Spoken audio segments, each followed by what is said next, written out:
Is the past truly gone, or is it still out there, waiting, existing just like this moment you're living now?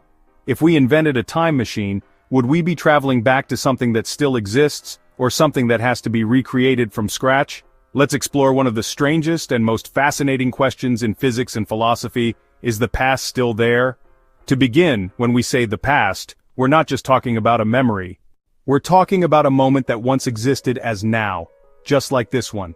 Right now you're watching this video. A few seconds ago you blinked. That moment feels gone, but is it?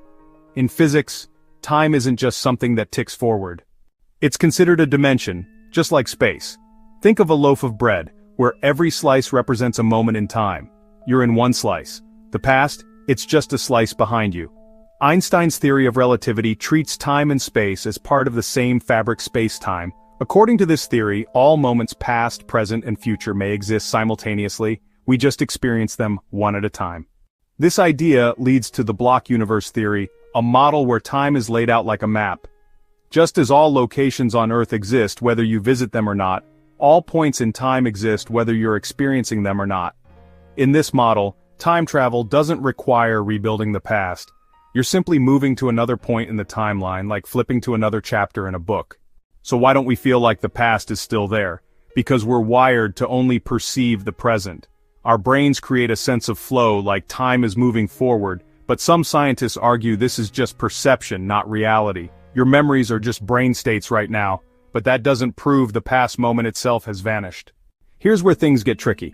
If time is like space, could we visit the past? Theoretically, time travel isn't ruled out by physics.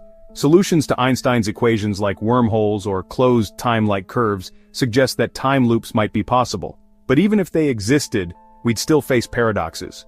Could you actually change the past, or would the universe prevent it? This is where philosophy and physics collide. If we ever build a time machine, are we visiting a real existing moment in time or simply reconstructing it? Imagine using data, atoms, and quantum information to rebuild the past down to every molecule. Would that count as the past, or is it just a simulation? If time is a fixed 4D structure, then the past is still there. If time is dynamic, maybe it needs to be rebuilt each time. No one knows for sure, but many physicists lean toward the idea that all moments in time coexist. We're just limited by consciousness to experiencing them linearly. The universe doesn't necessarily delete moments. They may simply stop being accessible. It's like a book: you read a page, then flip to the next. The page doesn't vanish, you're just not looking at it. If you could travel back in time, would you be visiting a real slice of history or just a reconstruction made from memory and math? And here's the real question: if you could fix one mistake, one moment from your past, where would you go? Let us know in the comments. Stay chill, stay sharp, stay lazy, and thanks for watching.